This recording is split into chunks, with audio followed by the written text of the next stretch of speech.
Salut tout le monde, bienvenue dans cette vidéo un peu spéciale. C'est une vidéo test d'un vélo de route, un Van Rysel, le Ultra Carbone DI2 dans sa version bleue et jaune fluo. Donc voilà, je vais vous présenter tout ça au cours d'une petite sortie venteuse, mais bon, ça va le faire. Allez, à tout de suite sur le vélo.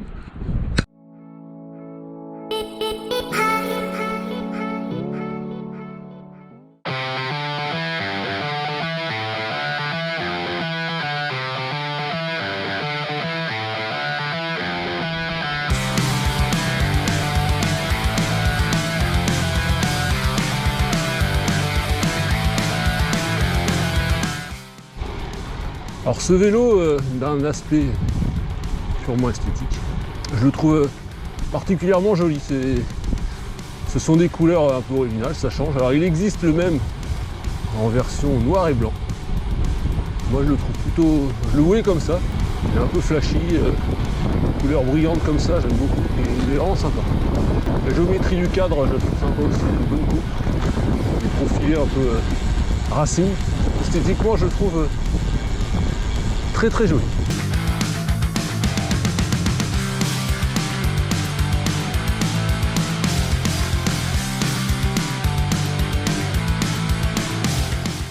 Donc ce Van Rysel Ultra Carbone DI2, je vais détailler un peu avec vous. Alors attention, c'est sans prétention, ça va pas être un truc de professionnel dans le détail, hein, c'est vraiment succinct.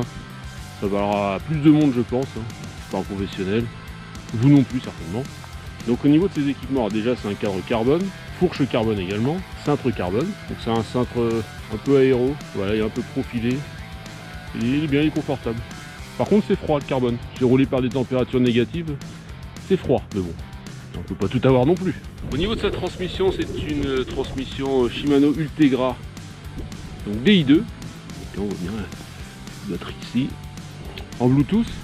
Donc il existe une autre version qui est équipée en Shimano Dura-Ace, donc c'est le même mais en Shimano Dura-Ace mécanique.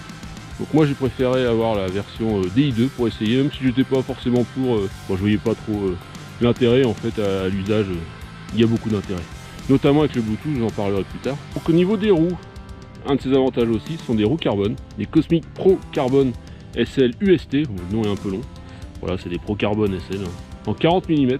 Donc mine de rien, ça paraît pas, quand le vent est latéral, ça pousse un peu, hein. Ça peut déséquilibrer. Au niveau des pneus, donc là j'ai laissé les pneus d'origine, ce sont aussi des Mavic, des Ixion Pro UST. Je suis pas spécialement fan des pneus Mavic, je les laisse parce qu'on est en hiver, je roule pas trop fort non plus, je fais plus du foncier donc voilà, ils sont montés dessus. Alors moi je suis en chambre à air mais ils sont compatibles tubeless ceux-là. Moi je sais que le tubeless sur le vélo de route, je suis pas pour. Autant en VTT, je passerai plus aux chambres à air, mais pour la route, ça me convient bien. Donc je laisse comme ça pour l'instant. Donc il est annoncé en taille M sans les pédales évidemment à 7,3 kg, c'est plutôt léger. Pour un vélo carbone c'est tout à fait raisonnable, il y a plus léger, il y a aussi plus lourd. Donc les freins évidemment c'est aussi de l'Ultegra avec des patins carbone, c'est important. Donc j'ai évoqué tout à l'heure l'importance du Bluetooth sur le DI2. En effet, du coup il est compatible avec Garmin. Et il y a deux petits boutons qui se trouvent sur le haut des cocottes. Ça permet d'accéder à différents modes.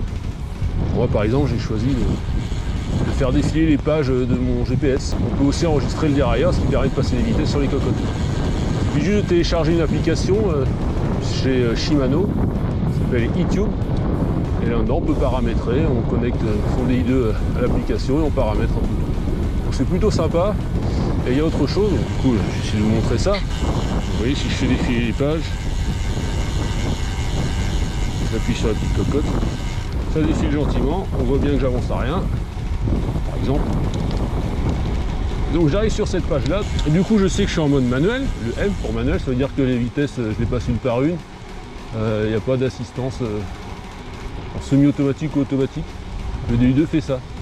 C'est-à-dire que si vous êtes sur le grand plateau, et vous montez sur votre cassette arrière, au bout d'un moment, automatiquement le DI2 va repasser sur le petit plateau. Juste en dessous, c'est marqué batterie DI2, donc je sais qu'il me reste 70% de batterie. Ça c'est important parce que si on ne pas le Bluetooth, ils ne peuvent pas contrôler l'état de la batterie. Donc forcément, des fois ça tombe en panne. Et en dessous, donc j'ai les vitesses. Donc là, je suis sur le rapport 1/2 au niveau de mes plateaux. Et à l'arrière, je suis au 7/11. Donc voilà, ça évite aussi de regarder tout le temps derrière au niveau de la cassette. C'est plutôt sympa. Le fait qu'il soit aussi en Bluetooth, il y a une petite fonction que j'apprécie aussi, c'est lorsque je suis arrivé sur le plus haut pignon de ma cassette, c'est-à-dire le 28, il y a une petite sonnerie du GPS qui me dit c'est bon, t'es au max maintenant, tu te débrouilles. Donc au niveau des équipements, je le trouve très très bien. Franchement, un cadre fourche, c'est cintre carbone, c'est bien. Ultegra DI2, c'est parfait. Carbone, franchement, très bon équipement. Attention, c'est toujours pareil, hein, je parle à mon niveau, je suis pas un professionnel, loin de là. Donc le rapport qualité-prix de ce Van Rysel Ultra Carbone, on sent surprise pour les équipements proposés, le prix est attractif.